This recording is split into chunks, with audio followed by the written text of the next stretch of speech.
Okay, let's get into it. Today we are taking a deep dive into the incredibly complex and fascinating world of Gabriel Charles Dante Rossetti. Even the name tells you something, doesn't it? It really does. It's like a statement of intent. Mm. And his life, well, it's a story of duality, really. If you want to understand the Victorian art world, you kind of have to grapple with Rossetti. He seems to embody so many contradictions. Exactly. He's this English poet and artist, but he's also deeply, intensely Italian in his outlook, his romanticism. He kicks off his career as this cultural rebel trying to bring moral reform to art. Right, the whole pre-Raphaelite thing. Yes. But then later in life, he shifts into this figure that, well, the sources describe pretty dramatically as living a life of languorous sensuality. And that journey from the revolutionary idealist to the almost decadent figure, that's the core of what we need to explore today. Absolutely. It's the central narrative. He was born in 1828, and right from the start, people point to his family background. It's seen as key to understanding him. His father was Gabriele Rossetti, the Italian scholar. Precisely. An Italian scholar, a political emigre no less. And his mother had Tuscan and Greek heritage. So this mix, contemporaries often talked about it, maybe a bit simplistically, as, warm Southern blood. That old trope. Right. But it was explicitly cited as giving him and his siblings, including, of course, the famous poet Christina Rossetti, their intense nature and wealth of emotion. And this intensity wasn't just personality, it was the driving force behind his art. It seems so. It fueled the Pre-Raphaelite Brotherhood's revolutionary beginnings, gave his poetry that emotional weight, and, maybe tragically, also played a part in his later decline. One thing that strikes me immediately is how he refused to separate his two main talents. Painting and poetry seemed completely intertwined for him. Oh, completely. That's maybe the crucial takeaway for anyone trying to understand Rossetti. Poetry and image just belong together in his world. He didn't just illustrate poems, did he? It was more complex than that. Much more. He'd write sonnets specifically for his paintings. Think of the verses for the girlhood of Mary Virgin. And then he'd turn around and create paintings to illustrate poems. His own, his sister's, others. He called them double works. Double works, I like that. Neither art form is just serving the other. Exactly. They're in dialogue, enhancing each other. Okay, so let's go back to the beginning. He starts life known as Gabriel. Yes, just Gabriel to the family. But when he starts publishing, putting his work out there, he deliberately puts Dante first. It's a powerful signal, isn't it? A clear nod to Dante Alighieri.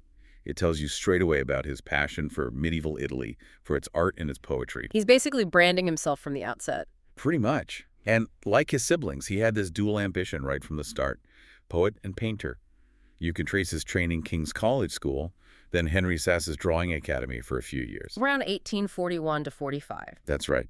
Then a brief, apparently rather impatient spell at the Royal Academy schools. But maybe the most important connection was studying, sort of informally, under Ford Madox Brown. Madox Brown, a key figure. Absolutely. They stayed incredibly close, professionally and personally, for his whole life. A really vital relationship. But the big bang, the moment that really shook things up, comes in 1848, which feels appropriate, given all the revolutions happening elsewhere that year. It does feel fitting. This is the birth of the Pre-Raphaelite Brotherhood, the PRB. And it starts almost by chance, in a way. How so? Well, Rossetti saw a painting by William Holman Hunt. It was The Eve of St. Agnes, based on the Keats poem. And he saw something in it. He saw kindred spirit, a shared sense of radical idealism, a similar artistic and literary vision, so he sought Hunt out. And then very quickly, the core trio came together, Rossetti, Hunt, and John Everett Millais. And this wasn't just, three guys deciding to paint together. This was a movement. Oh, absolutely. They had a manifesto. They wanted nothing less than a complete reform of English art. And the name itself, Pre-Raphaelite, tells you their target. They were rejecting everything that came after Raphael and Michelangelo. Exactly. They saw two major problems with the art of their time. First, what they call the mechanistic approach of the Mannerists, the artists who followed Raphael. They felt it had become all about rigid rules, idealized poses, predictable stuff, no real feeling or observation. Okay, so reject the Mannerists. And second, they rejected the whole system of academic training standardized by Sir Joshua Reynolds back in the 18th century. Yeah. The focus on grand, generalized, noble themes above everything else. They basically thought art had become stuffy, academic, and completely out of touch with reality. So if that's what they were against, what were they for? What did this pre-Raphaelite truth actually look like? It was a call for, well, a kind of radical honesty in art.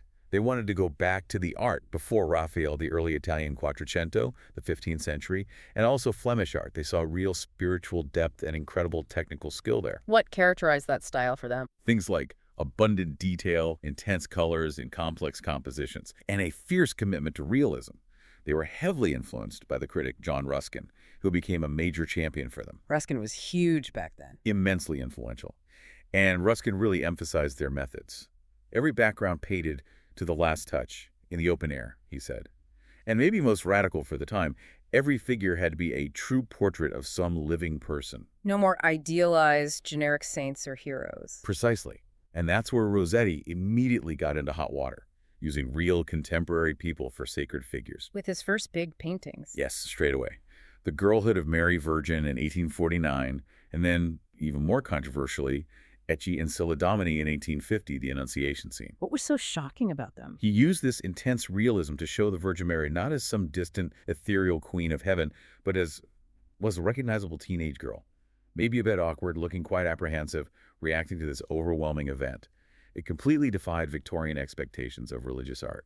And his technique was unconventional too, right? He wasn't just painting like everyone else. Not at all. That's a really key point. William Bell Scott, who knew him well, watched him work and noted how different it was. He wasn't using the standard heavy oil techniques. What did he do instead? He used watercolor brushes, apparently, on canvas that he'd primed incredibly white and smooth, almost like cardboard. Then he'd apply the oil paint in thin, transparent layers, almost like glazes, over this brilliant white ground. Why? What was the effect? Luminosity. Intense, glowing color. Scott said it was done purely from the aesthetic motive, not following any orthodox rules. It immediately marked him as an innovator, an outsider. So you've got radical subject matter, radical techniques. Did it go down well when Ecce Ancilla Domini was shown? It absolutely did not. The reaction was savage, widespread, hostile. The sources call it increasingly hysterical. It was part of a general critical onslaught against the PRB that year. What were the criticisms? Bad taste, definitely. Blasphemy was thrown around. And, ironically, given their focus on detail, technical incompetence, they just didn't look like proper paintings to the establishment. And this had a lasting impact on Rossetti. Huge. Career-changing. He basically recoiled from public exhibition for his major oil paintings after that. He couldn't face that kind of attack again. Instead, he turned towards smaller watercolors, drawings, things he could sell privately to patrons who understood what he was doing. It was a major pivot. Okay, so the big public splash in oils ends badly. He retreats. And where does he retreat to? It seems like he leans right into the Dante part of his name. He really does. He throws himself into medievalism, into literature. That becomes his refuge, and actually a source of considerable success. This is when he starts his translation work. Yes. He gets deeply involved in translating medieval Italian poetry. His most famous work from this time is his translation of Dante Alighieri's La Vita Nuova, Which was published later. published in 1861, initially as the early Italian poets, though it was later retitled Dante and His Circle. This work really cemented his reputation not just as a painter, but as a serious literary figure.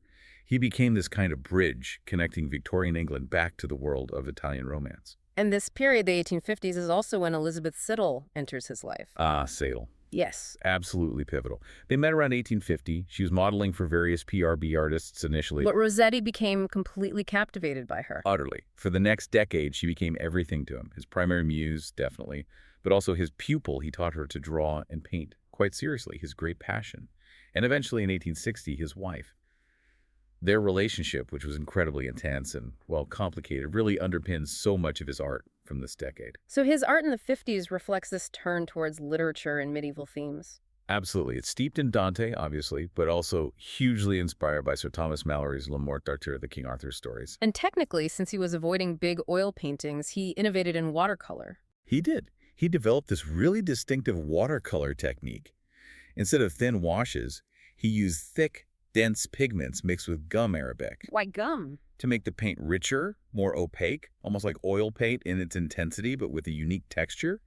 He was deliberately trying to mimic the look of medieval illuminated manuscripts. You know, those incredibly rich, jewel-like miniature paintings in old books. Ah, right. That makes sense with the medieval subjects. It was a perfect match aesthetically. Now, we should mention he did try one major modern life subject, sticking to the original PRB idea, the painting called Found. He started it around 1853. What was that about? It depicted a farmer finding his former sweetheart, now a prostitute, collapsed in the street in London, a fallen woman theme. But he never finished it. He kept coming back to it, but ultimately he just gravitated much more strongly towards symbolic, mythological, medieval imagery. The pull was too strong. And it's during this phase that his influence starts to really spread, attracting younger artists. Yes, significantly. His focus on Arthurian legends and that intense medieval style really resonated with William Morris and Edward Burne-Jones. They sought him out. They did, around 1856. They were students at Oxford, hugely inspired by him. They basically became his disciples. Rossetti took them under his wing. And this leads to the Oxford Union Project. Exactly. The famous, or maybe infamous, Oxford Union murals. Rossetti got the commission to decorate the debating hall, and he recruited Morris, Burne-Jones, and a few others to paint scenes from Le Morte d'Arthur. Infamous because they didn't last very long. Precisely. Technically, it was a bit of a mess. They painted directly onto the wall without proper preparation, trying a sort of fresco technique that they didn't fully understand. The paint started fading and flaking almost immediately. You can barely see them now. They're described as barely decipherable. A noble failure, perhaps. But the real legacy of that project wasn't the murals themselves. What was it then? It was who Rossetti found to model for the paintings. He recruited two sisters, Bessie and Jane Burden. And Jane, with her really striking, unconventional looks, she became a major focus for Rossetti. And she later married William Morris. She did in 1859, which, well, set up a very complex and emotionally charged dynamic between Rossetti, Morris, and Jane that lasted for the rest of their lives. Thinking bigger picture, Rossetti wasn't just interested in painting and poetry, but the whole aesthetic package, even book design. Yes, he was very critical of standard Victorian book production, all that gaudy ornamentation, as he called it. He wanted books themselves to be beautiful objects with well-designed bindings and, crucially, illustrations that were artworks in their own right. He was ahead of his time there, anticipating the arts and crafts movement. Definitely a precursor. Yeah. And his big chance to influence this came with the Moxon Tennyson. The 1857 edition of Tennyson's poems. That's the one, a really ambitious project. The publisher, Edward Moxon, recruited Rossetti, Hunt, and Millais, the original PRB stars, to illustrate it. It became a landmark in the history of illustration. And Rossetti had a very specific idea about what illustrations should do. He didn't just want them to copy the text. Not at all. He had a revolutionary view. He wrote about it in a letter in 1855.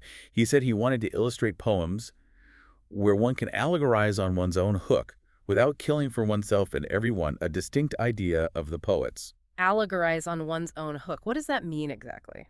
It means he saw the illustrations not just as reflections of the text, but as independent artworks inspired by the text. They were like independent subject paintings placed within the book. They could offer their own interpretation, add layers of meaning, expand the poem's possibilities. So the illustrator becomes almost a co-creator with the poet. Exactly. It elevates the status of illustration enormously, hugely influential for later artists. Now let's touch on the religious aspect again. We know he loved medieval themes, and this coincided with the Anglo-Catholic revival, the Tractarian movement.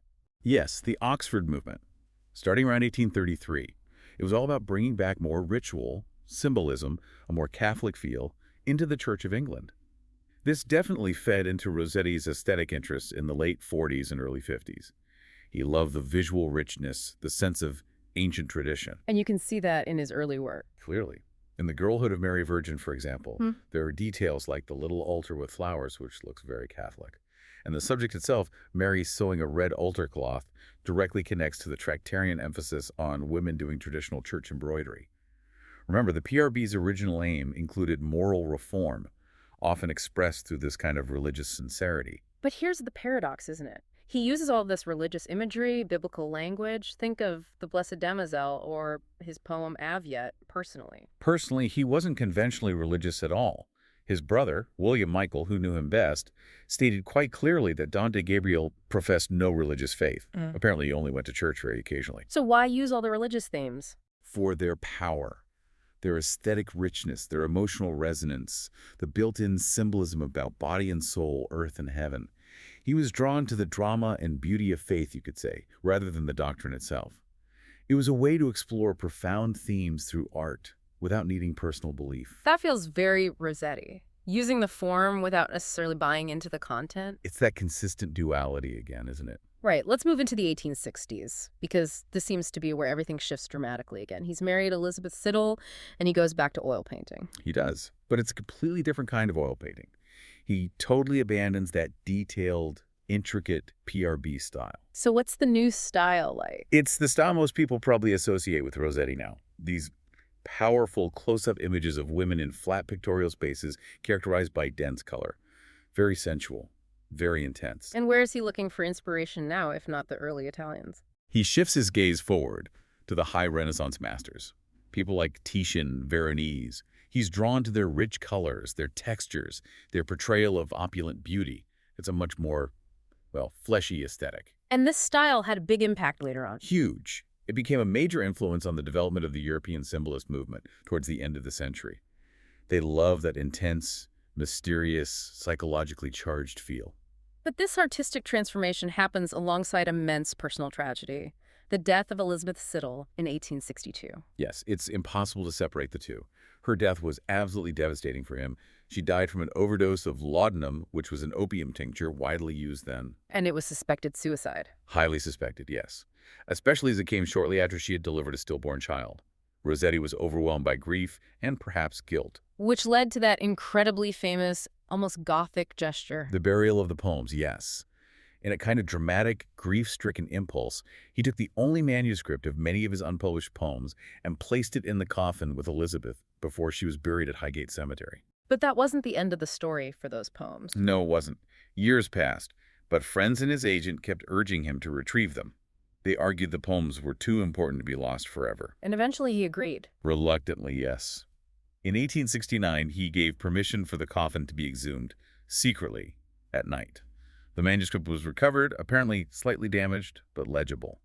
And this led to their publication of the controversial 1870 volume. Wow. And artistically, how did he deal with her death? Did he stop painting her? Quite the opposite in a way. He continued to paint her, but her image became completely idealized, transformed. She became this ethereal, spiritual figure in his art, almost like Dante's Beatrice. The most famous example is Beata Beatrix. She worked on for years after her death. So after this trauma, he moves to Chain Walk in Chelsea, number 16. That's right.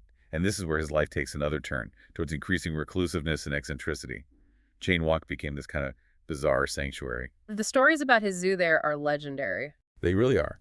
He filled the house with extravagant furniture, objets d'art, and surrounded himself with this amazing collection of exotic birds and animals. It sounds quite surreal. Wombats seem to feature heavily. He had a particular obsession with wombats. He acquired at least two. The first one was called Top. Apparently, Top was allowed to sleep on the dining table, even in the centerpiece during dinner parties. You're kidding. Seems not. Later, he also bought a llama. And the most bizarre story is about him training a toucan, which supposedly wore a tiny cowboy hat, to ride the llama around the dining room table. Okay, that's quite a mental image. Was this just eccentricity or something more? It feels like more, doesn't it? Perhaps a way of creating a distracting, fantastical world around himself, insulating himself from grief, from the outside world, from his own growing instability, maybe. And amidst all this strangeness, he continues to paint these powerful, sensual images of women, which required new models, new muses. Yes. The Chain Walk period is defined by a new cast of muses, each seeming to embody different facets of his artistic vision, that tension between the physical and the spiritual. Who are the key figures? Well, first there was Fanny Cornforth. She'd modeled for him earlier for Bocca Bazziata back in 1859, which was one of the first paintings in this new sensual style. And what did she represent for him? The sources often describe her as the epitome of physical eroticism. Earthy, sensual, perhaps less idealized than some of the others. She also modeled for the 1867 version of Lady Lilith. Okay, so Fanny represents the physical side. Who else? Then there was Alexa Wilding, a very different type. He apparently spotted her in the street, in the Strand, in 1865. Just saw her and knew she had the look he wanted. Exactly. He was struck by her beauty, her auburn hair, and he did something quite unusual. He hired her on an exclusive contract, paid her a weekly wage specifically so that no other artists could use her as a model. Really? That's quite something. It shows how important finding the right look was for him. And Wilding sat for more of his finished paintings than any other model. Think of the definitive Blessed Damozel, or a sea spell. She seems to have represented a more serene, perhaps more spiritualized beauty for him. Did they have a close relationship? Apparently quite a lasting, respectful one.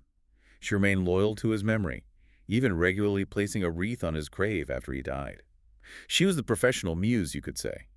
But the most intense, the most complex relationship with a muse during this period was with Jane Morris. Ah, Jane. Yes. William Morris's wife. This relationship became all-consuming for Rossetti. The sources say he was consumed and obsessed by her in paint, poetry, and life. She became the face of his later work, didn't she? Very much so.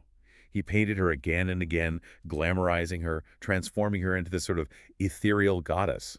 Think of paintings like Proserpine. Her unique look seemed to embody that mix of melancholy, mystery, and sensuality he was aiming for. And their personal relationship became very close. Extremely close. It developed into a long-lasting and very complicated liaison.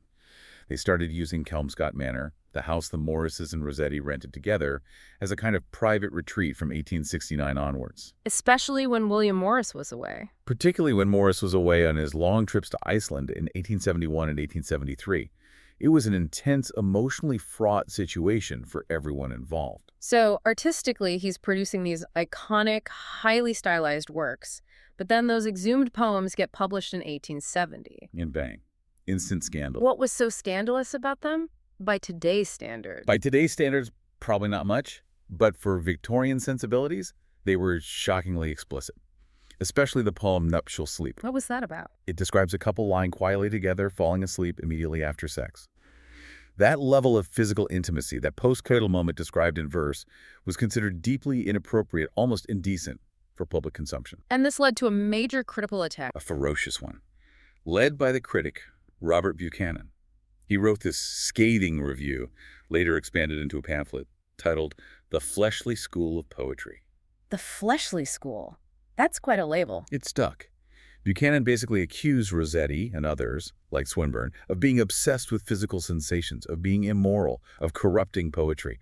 And Rossetti took it incredibly personally. He saw it as an attack on him as a man, not just his work. Absolutely. He felt Buchanan was deliberately targeting him, perhaps motivated by professional jealousy or personal animosity. The whole affair caused him immense distress. Yet, ironically, out of the same period comes what many consider his greatest literary work. Yes, despite the controversy, or maybe fueled by the same intensity, he produced the sonnet sequence, The House of Life. Which is seen as his masterpiece in poetry. It really is. It's this incredibly complex, ambitious cycle of sonnets. It explores the whole trajectory of an intimate relationship, the spiritual side, the physical side, the joys, the sorrows, the philosophical reflections. It perfectly embodies his dual focus. And he had a famous phrase for what a sonnet should be. He did. He called the sonnet form a moment's monument, which is just brilliant, isn't it? A moment's monument. Capturing a fleeting feeling, an instant of intense emotion or insight, and then fixing it, giving it permanent monumental form in the 14 lines of the sonnet. It's exactly what he was trying to do in his paintings to capture that intense, singular moment. It's also worth noting, just as a linguistic aside, he actually coined a word we still use. He did. In his 1869 translation of a poem by François Villon, the Ballade des Dames du Temps Jadis, Rossetti came up with the word yesteryear. It didn't exist in English before him. Really? Yesteryear? That's fascinating. It is, isn't it? Just another little mark he left. So we have this period of intense creativity, tangled relationships, public scandal. It sounds like a pressure cooker. It absolutely was. Yeah. And the pressure, particularly from Buchanan's savage attack on the fleshly school, seems to have been the final straw. It directly contributed to a serious mental breakdown Rossetti suffered in June 1872. A complete collapse. Pretty much. He became deeply paranoid, suffered delusions. He retreated again, this time to Kelmscott Manor, but the sources say he spent much of his time there in a haze of chloral and whiskey. Chloral? What's that? Chloral hydrate. It was a sedative, a hypnotic drug, quite commonly prescribed at the time, but also highly addictive and dangerous.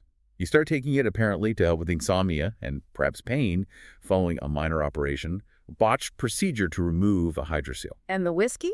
Chloral hydrate has an incredibly bitter, unpleasant taste.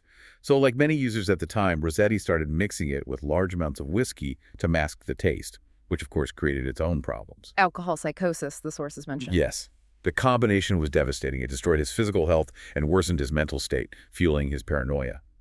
There's that dark, tragic symmetry, again, his own decline, mirroring his wife Elizabeth's death from a drug overdose, laudanum in her case. Did he ever really recover from this breakdown?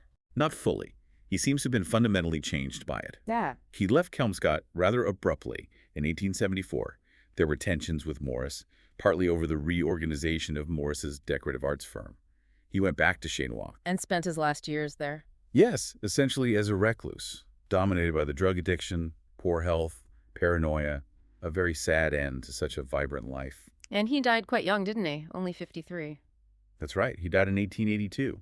Not at Chenois, actually, but while staying at a friend's house in Birchington-on-Sea in Kent, where he'd gone hoping the sea air might help him recover somewhat. The official cause was Bright's disease, kidney failure. Which the chloral in whiskey wouldn't have helped. Almost certainly exacerbated it significantly. His body was just worn out. So looking back at his whole career, how do we assess his legacy? We have the early radical Pre-Raphaelite Rossetti and then the later symbolist Rossetti of Chenois. It's left a slightly divided perception of him, I think. His early work, especially the drawings, is incredibly important technically. You can see his originality, how he was pushing against academic norms. But it's the later paintings that everyone knows. Undeniably. Those lush, intense images of women, Fanny Cornforth, Alexa Wilding, Jane Morris, they are reproduced constantly. And because they're so dominant, they've sometimes led to this popular view of Rossetti as being all about morbid and languorous sensuality, perhaps overshadowing the innovation of his earlier PRB phase. But serious critics saw his importance beyond just those later images. Oh, absolutely. Figures like Roger Fry, who was hugely influential in promoting modern art in Britain, recognized Rossetti's significance. Fry called him a key forerunner of new ideas in English art, second only perhaps to William Blake in his originality. And L.S. Lowry, the painter, was a big collector of Rossetti's work. He was. Obsessed with them, apparently. And Lowry had this really insightful take on the later female figures. He said they were not real women, they are dreams. Dreams. Yeah. Lowry felt these were images created after Siddle's death, born out of Rossetti's grief, his idealization, his psychological state. Not straightforward portraits, but projections of an inner world. Beyond painting, his influence carried on. Definitely. His work was a huge touchstone for the aesthetic movement, the whole art for art's sake idea, and for the symbolists across Europe who were trying to paint moods, ideas, inner states, rather than just external reality. And his poetry inspired musicians, too. Yes, quite significantly in the classical world. Claude Debussy wrote his beautiful cantata La Demoiselle Élue, based directly on Rossetti's poem The Blessed Demoiselle. Ah, Debussy, that's major. And the English composer Ralph Vaughan Williams created a whole song cycle called The House of Life, based on Rossetti's sonnets. It includes one of his most famous songs, Silent Noon. So his words lived on through music, but the influence even stretches into more modern pop culture, surprisingly. It does, which is fascinating. You wouldn't necessarily expect it. But for instance, the 90s grunge band Hole, fronted by Courtney Love. Really? Whole? Yes. Their big hit song, Celebrity Skin, directly quotes a line from Rossetti's House of Life, from the sonnet Superscription, actually. The line is, "Look at my face, my name is Might Have Been." Wow. My name is Might Have Been. That's pure Rossetti angst right there. Isn't it just? And another one, David Bowie. He specifically said that the album cover for The Man Who Sold the World, the UK version where he's lounging in that dress. The infamous dress cover. Exactly. Yeah. Bowie described it as a direct parody of a Rossetti painting. He was tapping into that same languid, androgynous, stylized sensuality that Rossetti pioneered in his later work. That's amazing. From medieval manuscripts to David Bowie, quite a reach. It shows the enduring power of the aesthetic he created, doesn't it? So, summing up this deep dive, what really stands out is this constant tension in Rossetti's life and work. He starts with these radical ideals, truth to nature, moral reform through realism with the PRB. Yes, that initial manifesto was so clear. But as we've seen, whether it was the critical rejection or personal tragedy or just his own inclinations, he ultimately retreated from that kind of realism. Into a much more personal, symbolic world. Exactly. He swapped the gritty detail of the street for these ethereal, imagined muses, these intense inner landscapes, and got caught up in literary controversy along the way. But in doing that, he created something new, this powerful, psychologically charged vision of beauty, especially female beauty. His great achievement seems to be that refusal to choose between painting and poetry, and the way he led that artistic revolt, even if he later diverged from its original path. He really did define a new kind of aesthetic. He absolutely did. He forged this incredibly influential path, bridging words and images, medievalism, and a kind of modern sensibility. But as we've seen, that intense pursuit of beauty, that constant negotiation between the ideal and the real, it came at a huge personal cost. Stability, peace. They seem to have eluded him. It connects back to how he used art almost to manage his emotions, doesn't it? Taking his dead wife, Elizabeth Siddal, and making her into this spiritual icon like Beatrice. While at the very same time painting other women, like Fanny Cornforth or Jane Morris, with this incredibly potent, complex, sometimes troubling sensuality. It leaves us with a really interesting question, maybe for you, the listener, to think about. Rossetti spent his life trying to capture intense feeling, these moments monuments, in both art and poetry. He wrestled constantly with the spiritual and the physical. So the question is, can art ever truly reconcile those two things, the aspirations of the soul and the demands, the realities of the body? He certainly tried, but how successful was he really? And maybe more importantly, how should we view the work of an artist like Rossetti, whose most powerful creations seem so deeply, inextricably linked to his own personal turmoil and conflicts? It's a fascinating, complex legacy to unravel.